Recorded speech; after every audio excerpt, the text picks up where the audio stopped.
Simulan na natin ang ika-14 na istorya. Dahil sa labis na pagkabigla, napatanong si Aaron kung kailangan ba nitong pumili ng isa sa kanila para maging kanyang asawa. At sinagot ito ni Helene na siya ay tama dahil tungkulin niya ito bilang isang Pendragon. At dagdag pa ni Helene habang napapalibutan si Aaron ng mga kababaihan, na ito ay lumang tradisyon ng kanilang pamilya dahil matapos nilang makagawa ng kasunduan sa dragon, ang mga katabing teritoryo ay nagpapadala ng kanilang mga kababaihan para maging tagapagmana sa kanilang pamilya. At dapat si Luna sa pamilya ng Sayrad ang ikakasal sa kanya, subalit ang kasalan nila ay natigil. Kaya napaluha si Irene at nasambit nito kung bakit ni Luna nagawang kanselahin ang kasal sa nakakaawang paraan. At dahil sa mga sinabi nito, napatingin na lang si Aaron na may nakakatawa at nalilitong mukha at naisip nito kung mayroon bang ganoon na pangyayari. Nang bigla na lang nag-iba ang ekspresyon ni Irene, kung saan kanina ito ay naiiyak ngunit ngayon ito ay may labis na tuwa sa kanyang mukha. Kaya itinaas nito ang kanyang mga kamay at nasambit niya habang nasa harapan nito ang mga babae, na huwag mag-alala si Aaron dahil ngayong araw ang mga babae na naririto ay hindi mas mababa sa pamilya ng Sayrad. At napasambit ang babaeng may pulang buhok, na tama yon dahil siya ay galing sa pamilya ng nakapagmana ng dugo ng unang emperor, at ibig sabihin nito ay ang kanilang angkan ay galing sa royal family. Napasambit din ng isang babae na may kulay abo na buhok, na ang kanilang pamilya ay mayroong general ng Imperial Army na kayang magpagalaw ng mga sundalo sa kahit anong oras. Ang babaeng may dilaw na buhok naman ay napasambit na ang mga ito ay walang binatbat, dahil ang hinaharap ay hahawakan ng mga nakakaintindi sa ekonomiya at ang mundo ay umiikot lang sa pera. At dahil sa kanyang sinabi, ang ibang babae ay napasigaw na ang merchant gaya nito, ay hindi dapat nandito dahil hindi ito isang noble kagaya nila, at ito ay muling naglikha ng gulo.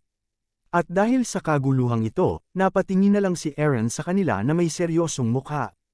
At pagkalipas ng ilang segundo, lumapit si Helene sa kanya at nasabi nito na siya ay makinig. Subalit bago pa man ito makatapos, tinanong ito ni Aaron, kung kailangan niya ba talaga na pumili sa taong nasa loob ng silid. At ito'y ikinabigla ni Helene, at dahil sa kanyang reaksyon, ito ay nakumpirma ni Aaron kaya ito ay sumang-ayon. At dahil dito si Helene ay napayuko na lang dahil sa ayaw man at sa gusto ni Aaron, wala siyang pagpipilian dahil ito ay ang paraan ng mga Pendragon. Kaya nasambit ni Aaron na naiintindihan niya ito.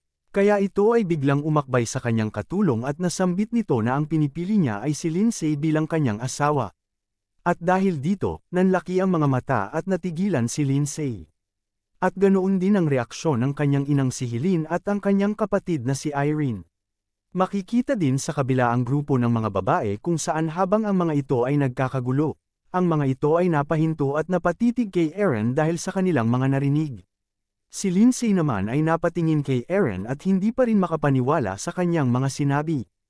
At makikita ang lahat ng tao na nasa silid na biglang natigilan at natahimik. Subalit pagkatapos ng ilang segundo, lahat sila ay napasigaw ng sabay-sabay. At balik kay Lindsay kung saan napagtanto nito na si Aaron ay seryoso, labis na namula ang buong mukha nito at napasigaw din subalit agad na tinakpan ni Aaron ang mga bibig nito para hindi ito makalikha ng ingay. At habang hawak-hawak ni Aaron si Lindsay sa kanyang bibig at baywang, sinabihan niya itong kumalma. At nasambit ni Aaron na siya ay palaging inaalagaan ni Lindsay. At kahit na ang mga ito ay nasa ekspedisyon, ay patuloy pa rin ang pag-aalaga nito sa kanya kahit pa na siya ay napupuno na ng dumi.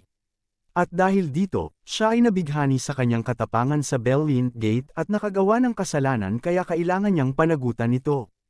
At habang nakatakip sa bibig ni Lindsay ang kamay ni Aaron habang ito ay nagsasalita. Siya ay patuloy na napapasigaw sa kanyang isipan at ito'y naguguluhan sa mga sinasabi ni Aaron.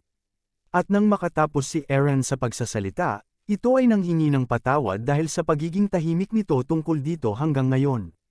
Kaya ang lahat ng mga babae sa silid ay muling nagulat, kung saan napanganga ang mga ito. Matapos ang ilang segundo, napasigaw si Helene na ito ay ayos lang, dahil ang totoong rason sa likod ng tradisyon na ito ay upang tiyakin lamang ang pagpapatuloy at katatagan ng kanilang pamilya. Kaya napatingin si Aaron kay Helene at nasambit nito na ito'y kanyang naiintindihan. At lumipat ang tingin niya sa mga kababaihang nag-aaway at nasambit nito, na subalit ang mga babaeng ito, ay narinig lamang na siya ay nakagawa ng kasunduan sa dragon at pumunta para dumalo ng selebrasyon. At sa oras ng magawa ang kasunduan, sila ay agad-agad na dumagsa sa kanila.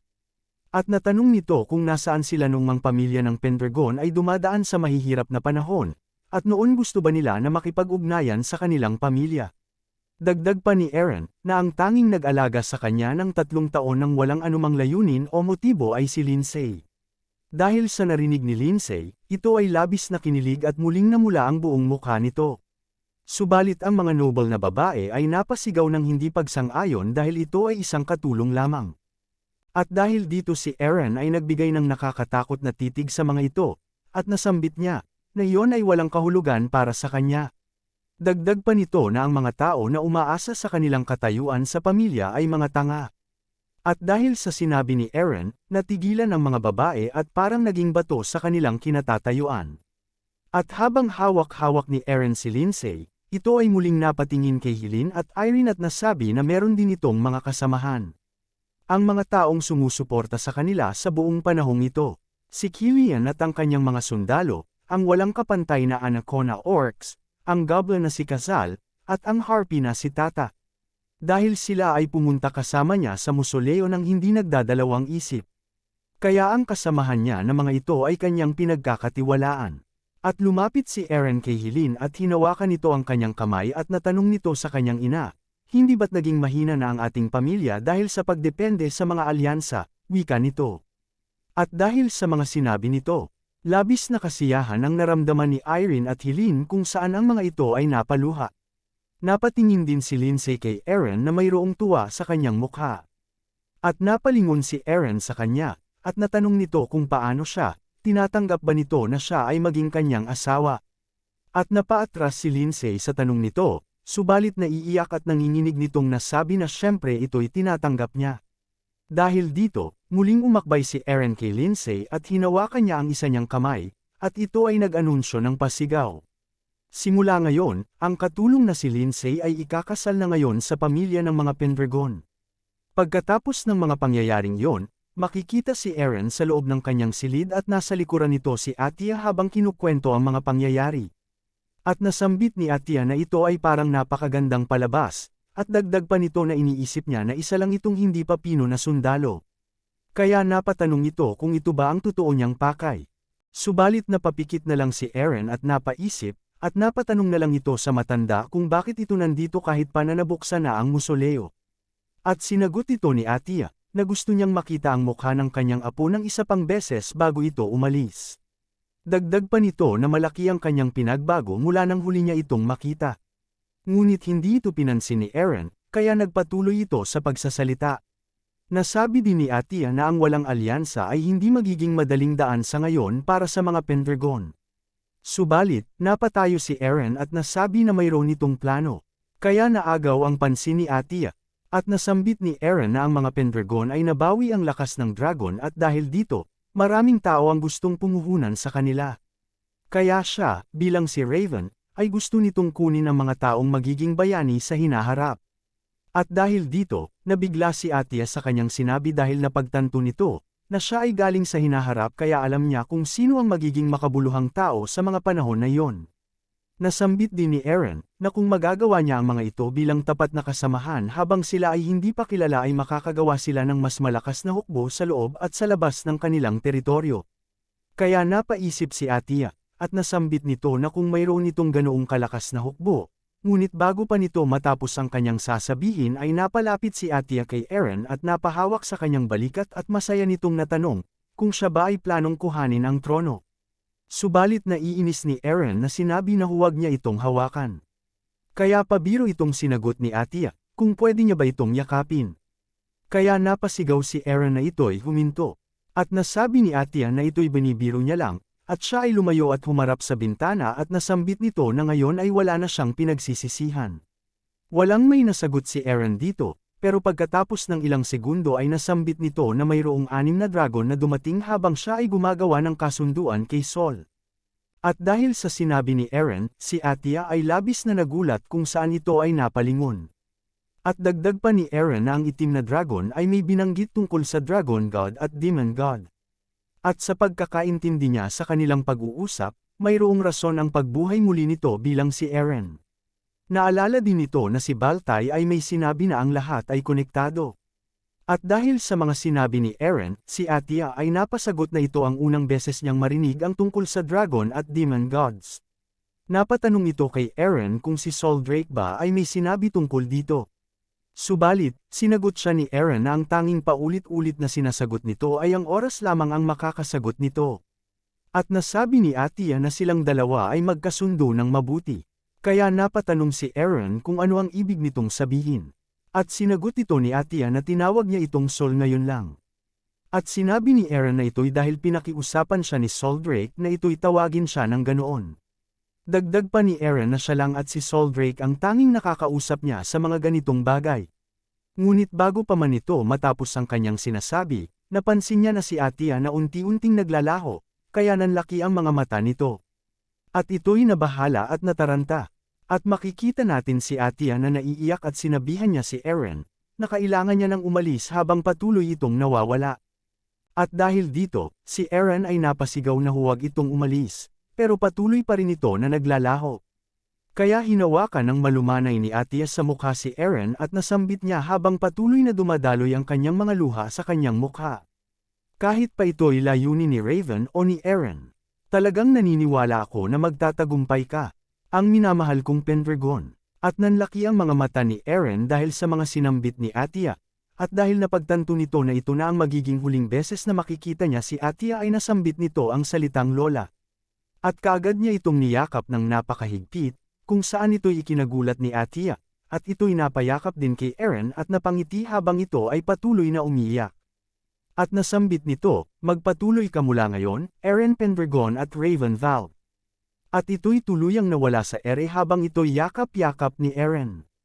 At habang patuloy lang na nakatayo si Eren sa kanyang kinatatayuan, nasambit nito, makakasigurado ka na gagawin ko ito, Atia. At dumating ang araw ng Imperial Calendar taon 314, kung saan si Eren Pendragon at si Lindsay Conrad ay ikinasal. At makikita ang dalawa na suot ang kanilang kasuotan para sa kasal, kung saan ito ay nakaharap sa mga tao sa kanilang teritoryo. At pagkatapos nito, sa kinagabihan ay makikita si Eren na nakaupo sa kanyang kama malapit sa bintana. Kung saan may tumawag ng pansin nito. Pinili mo ang babaeng yon, contractor, wika nito.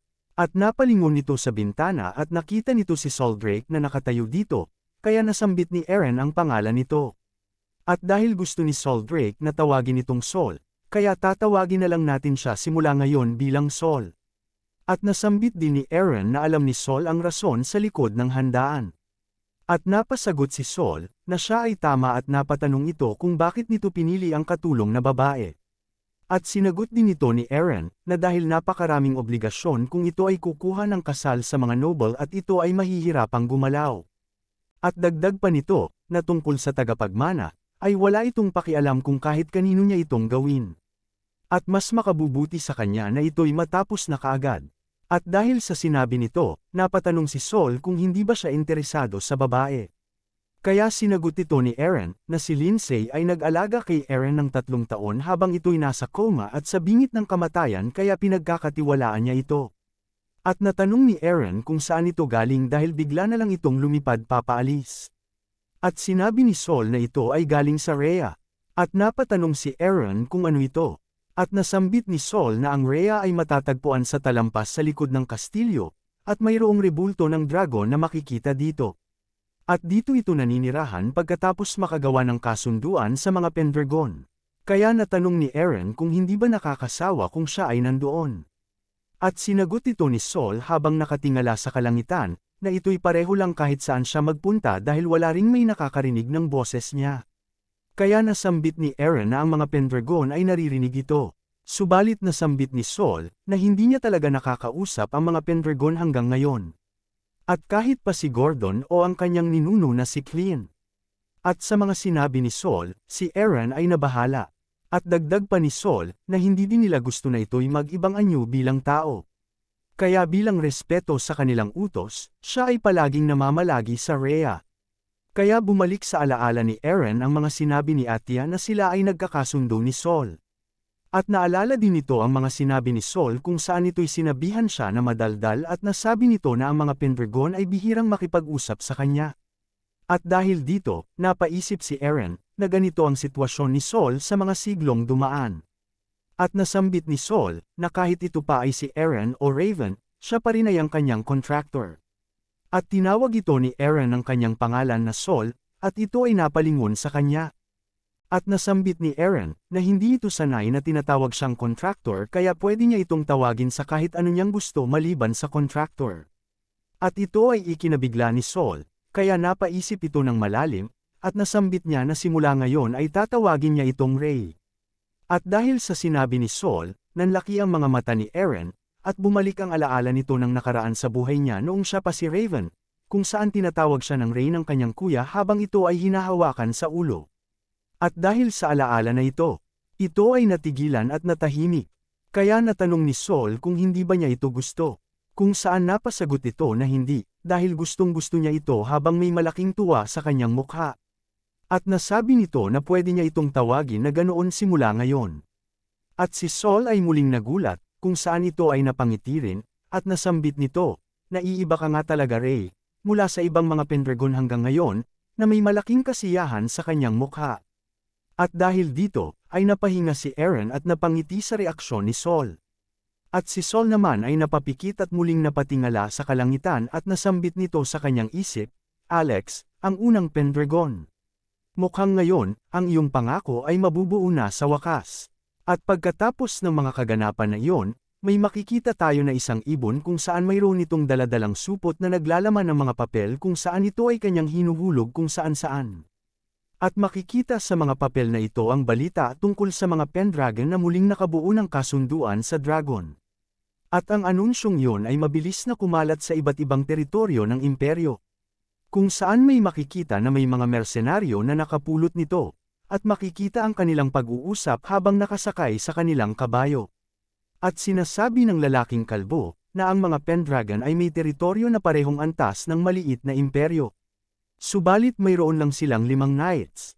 At nasambit ng isang lalaki na naka-armor na kung ang mga ito ay magtatagumpay, ay makakakuha sila ng lupa at ranggo bilang isang noble sa lupain ng Pendragon. Kaya natanong ng mga ito ang isang kasamahan nila sa likuran na nakasakay din sa kabayo. At ang lalaking nasa likuran ay mayroong hikaw na isang balahibo at ito ay puno ng takip sa kanyang ulo at mukha, kung saan ang mga kulay lila na mata lang nito ang nakikita.